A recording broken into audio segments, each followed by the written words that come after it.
Regarde. Quoi? Là, sur le tronc de ce palmier. Un cercle traversé d'un éclair. Et là, sur l'autre. Là-bas, encore. Le signe du pharaon kiosque en pleine forêt de l'Inde. C'est incroyable.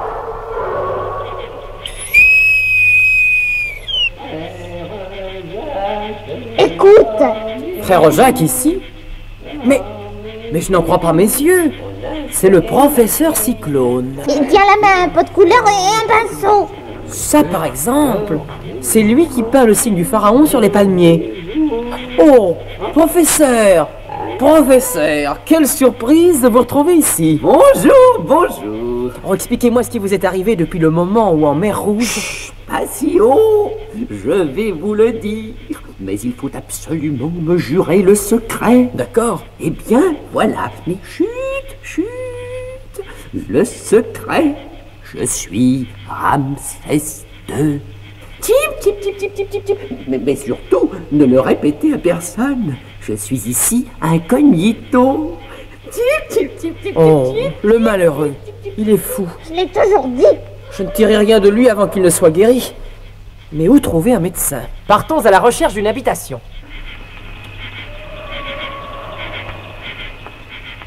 Ah, enfin un bungalow. Un major de l'armée britannique lit son journal sur la terrasse. By Jove, qu'est-ce que c'est? Bonjour Major. J'ai découvert cet homme errant dans la forêt. Il s'agit du professeur Cyclone. Visiblement, il a perdu la raison. N'y aurait-il pas un médecin dans les environs? Well, vous tombez à pic. Le docteur Finney est en tournée dans les districts. Je vais le faire appeler immédiatement. Vous seriez vraiment très aimable. Allons, professeur. La nuit tombe. Rentrons dans le bungalow. Oui, rentrons.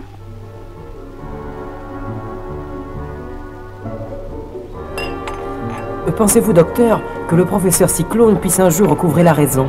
C'est possible. Il faut en tout cas le conduire au plus tôt dans un asile. Il s'en trouve à 30 miles d'ici. Son directeur est de mes amis. Vous pourrez lui amener le malade demain matin. En attendant, my dear Tintin, vous êtes mon invité. J'ai organisé ce soir une petite réception. Mes invités vont arriver. J'espère que vous accepterez d'être des nôtres. Saïb, les invités sont là. Bonjour, monsieur le pasteur. Monsieur et madame Snowball, how do you do? Et vous, Mr. Zlotsky, cher grand écrivain. Ladies and gentlemen, permettez-moi de vous présenter un brillant reporter, mon ami, monsieur Tintin. Heureuse de vous connaître. Ne vous inquiétez pas, c'est les vents. Calmez-vous, mesdames. Le cri venait de la chambre du professeur Cyclone. My God, mon femme. Pamela, que se passe-t-il? Oh, madame Snowball est évanouie. Étendez-la sur les divans. Reprenez vos esprits, cher ami, nous sommes là. Là, par la fenêtre, j'ai vu un fantôme, tout blanc. Mais il y avait un poignard au mur. Il a disparu. Saïb, j'aperçus une forme blanche qui courait vers la forêt. De fantôme qui dérobe un poignard. Ladies and gentlemen, je suis navré. Puis-je vous suggérer de vous asseoir? Boys, servez les drinks.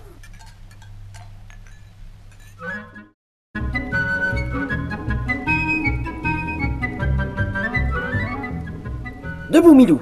Il fait grand jour et nous devons retrouver Cyclone. Tout le monde dort encore dans la maison. Essaie de ne pas perdre la trace, Milou. Regarde son gibus. En effet, c'est bien le chapeau du professeur. Je vous tiens. Il faut que je vous tue. Tant pis, pas moyen de faire autrement. Le judo a du bon. Rendez-moi mon poignard. Rendez-moi mon poignard, je le veux. Il n'en est pas question. Mais en revanche, vous allez me dire pourquoi vous vouliez me trancher la gorge. Allons, répondez. Ce n'est pas moi. Ce sont les yeux. Les yeux? Quels yeux? Attendez, oui. Je me souviens. Oui, c'est ça. J'aime tes yeux bleus. Ramsès II, vous allez m'obéir. Oui. Vous allez immédiatement retourner à l'endroit où vous avez vu ses yeux. Compris? Oui. En route. Milou, suivons-le. Oh! Les yeux! Eh bien, Tintin est-il mort? Non, il n'a pas voulu se laisser tuer. Incapable. Il faudra donc que je me serve de l'homme qui écrit. Oh les mains! Voilà, voilà, ne tirez pas, je vous en supplie. Oh, ses yeux! Je te tiens. Même Tintin ne peut résister à mon regard magnétique. Te voilà à ma merci. Lâche ce revolver. Quel mignon petit jouet! Tip, tip, tip, tip, tip, tip, tip, tip, tip. Oh, que c'est gai! Ram Ram va encore faire pif paf! Oh. Quoi? Le fakir est en fuite. Heureusement que Cyclone a tiré. Cela a brisé le charme. Cours! Cours! Ram Ram va faire pif paf! Pif paf! Pif paf! Ouf, le chargeur est vide. Donnez-moi ce joujou, Ramsès II, et suivez-moi.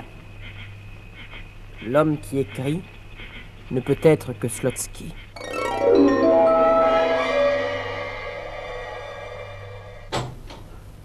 Bonjour, monsieur Slotsky. Monsieur Tintin? Jouons franc jeu, voulez-vous? On en veut à ma vie. Vous allez me dire immédiatement ce que vous savez. Moi? Mais je ne comprends pas. Parlez, sinon... Pif paf! Pif paf! Soit. Encore que je ne sache pas grand-chose, une bande de trafiquants de stupéfiants a décidé de vous supprimer. Faites-vous partie de cette bande? C'est-à-dire, il y a ici autour de nous des membres de cette organisation. Vous ayant reconnu, ils ont télégraphié au chef. Son nom? Surpris de vous savoir toujours en vie, il a donné l'ordre de vous abattre. Le fou devait s'en charger. C'est dans ce but qu'on l'avait hypnotisé. Pif paf! Encore! Je vois. Mais le nom du chef? Non, c'est impossible. Je ne peux pas, je n'ose pas. Si vous saviez comme il se venge de ceux qui le trahissent... Parlez, je l'exige. Il s'appelle... Oh!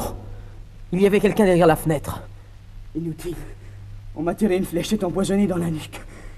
Je vais devenir fou. Le nom du chef, vite! Trop tard. Mais parlez, bon sang! Il était une bergère. Oh, nous voilà à présent avec deux fous sur les bras.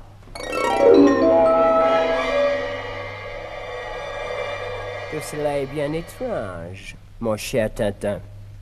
Le docteur Finet a dû partir tôt au matin et il m'a prié de vous remettre cette lettre adressée au directeur de l'asile.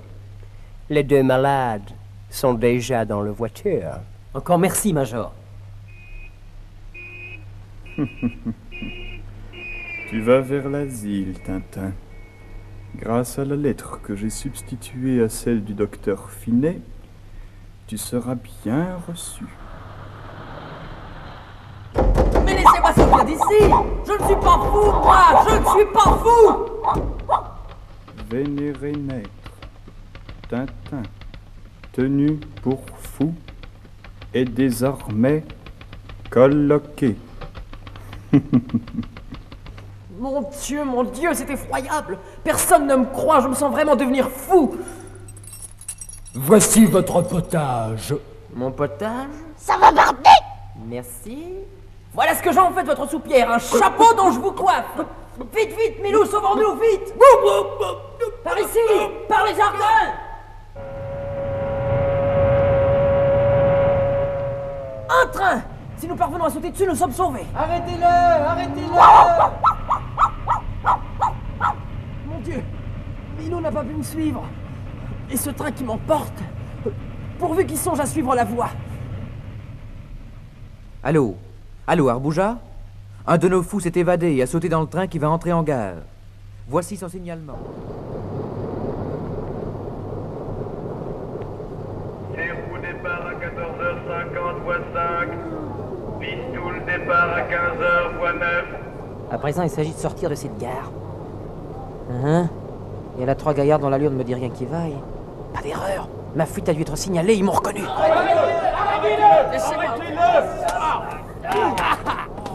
Toutes ces aventures pour finir dans une camisole de force. Oh mon pauvre Milou, si tu voyais ton maître. Allons, en route! Ça va, ça va. Ne bousculez pas.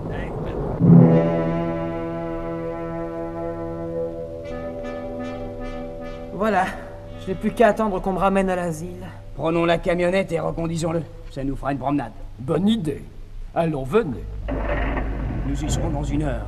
Et tenez-vous tranquille, hein, le cinglé. Pas plus cinglé que vous? Vous ne voudriez pas m'enlever cette camisole de force? J'ai des crampes atroces. Il est pas si fou que ça, le fou.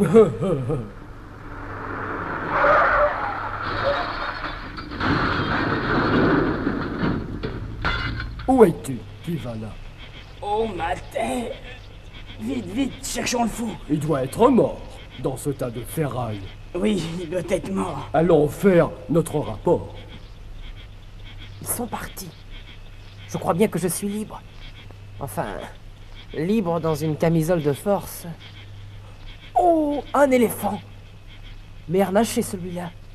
Et sur son dos, un raja. Monsieur! Monsieur!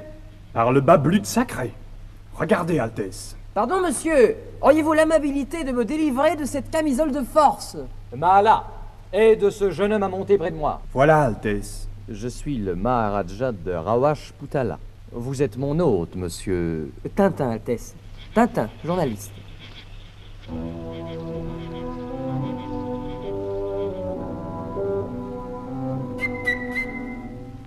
Encore un peu de vin, monsieur Tintin? Volontiers, Altesse. Je vous remercie. Par Brahma, cette musique! Personne. Je ne vois personne, c'est affreux. Excusez mon trouble, monsieur Tintin, mais vous le comprendrez lorsque vous saurez que mon père et mon frère ont tous deux été subitement frappés de folie, et que chaque fois, juste avant que le malheur n'arrive, cette musique diabolique s'est fait entendre. Aujourd'hui, j'en suis sûr, c'est à moi que s'adresse ce sinistre avertissement. Zlotsky. Vous dites? Je pensais à quelqu'un qui m'avait déjà parlé du poison qui rend fou. Permettez-moi une question. Votre père et votre frère s'étaient-ils attaqués au trafic des stupéfiants? De l'opium, par exemple? Certainement. Moi-même, d'ailleurs, je continue la lutte. Dans ce cas, nous les tenons. Altesse, je vous en prie, écoutez-moi. Le dernier des Maharajas doit payer. Montre-moi sa fenêtre. Et j'irai lui souffler dans l'oreille le poison qui rend fou. Tu vois là-bas, au 2e étage, là où la lumière vient de s'éteindre. C'est la chambre du Maharaja. Bien, corde magique. Tresse-toi. Dors tranquille, ô Maharaja de Rawajputala. Voilà. Demain, la raison t'aura abandonné. Je n'aurais pas pu me poster à un meilleur endroit. En descendant de sa corde, le fakir doit forcément repasser par ici. Je n'ai qu'à l'attendre. Toujours rien. Que fait-il? C'est bizarre. Et la corde est partie. Serait-il dans cet arbre? Tiens, cet arbre sonne creux. Oh, il s'ouvre comme une armoire. Je suis au bord d'un puits. Que peut-il y avoir au fond? Arrive que pourra. Je descends. Une galerie. Une porte. Zut, on vient. Un homme revêtu d'une cagoule. Il est entré dans une pièce éclairée, au fond du couloir. Oh, zut et zut! Encore un cagoulard! Tant pis, il n'y a pas hésité. Et voilà, j'enfile son vêtement, ni vu ni connu. Je serai une cagoule parmi les cagoules. Entrez. Frères Cagoulard, nous voici tous réunis, à l'exception de notre chef, qui ce soir malheureusement ne pourra pas venir. La séance est ouverte. Je cède la parole aux frères de l'Ouest. Frère Cagoulard, je vous annonce une grande nouvelle. Le Maharaja de Rawajputala est devenu fou. Désormais, il ne s'opposera donc plus à nos projets et nous pouvons sans crainte... Allô? Oui, centrale? Quoi? Frère Cagoulard, on vient de découvrir un de nos frères évanoui dans le couloir. Mais c'est impossible, voyons. Nous sommes 7. Frère Cagoulard, il y a un traître parmi nous. Puisqu'aussi bien notre règlement nous interdit de nous montrer à visage découvert, Je me rends dans la pièce voisine, où l'un après l'autre, vous viendrez me dire le mot de passe.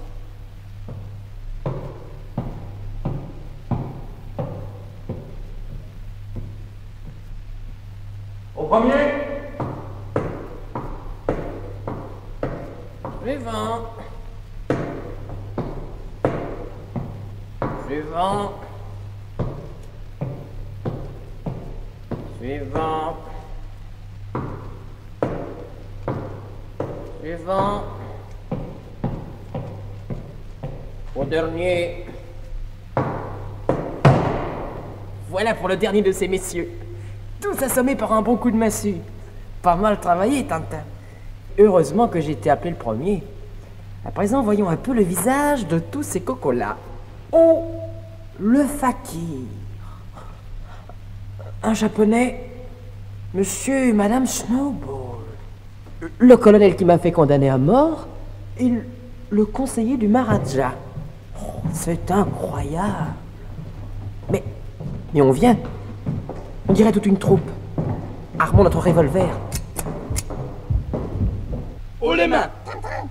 Oh, je suis heureux de te revoir. Merci, mon bon Milou. Félicitations, cher ami, vous avez réussi un beau coup de filet. Je dirais même plus, un beau coup de filet. Ah, voici le Maharaja de Rawashputala.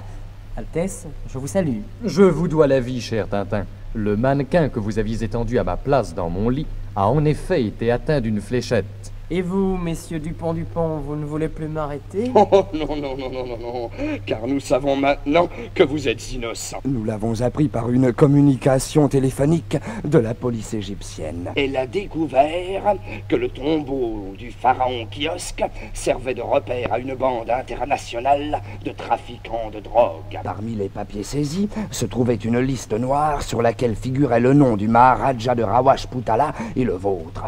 J'ajouterai qu'en outre, on a mis la main sur le plan de ce repère-ci. Ce plan nous a été communiqué et... Nous voici. Je dirais même plus. Nous voici. Rentrons au palais. Mes gens se chargeront des prisonniers.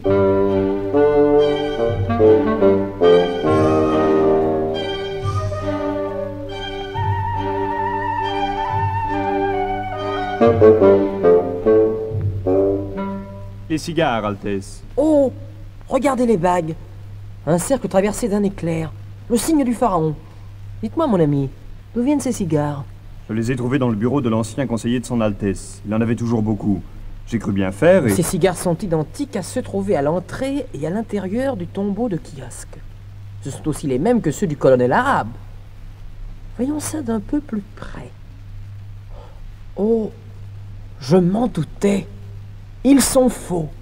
Une simple feuille de tabac forme en cartouche et à l'intérieur, de l'opium.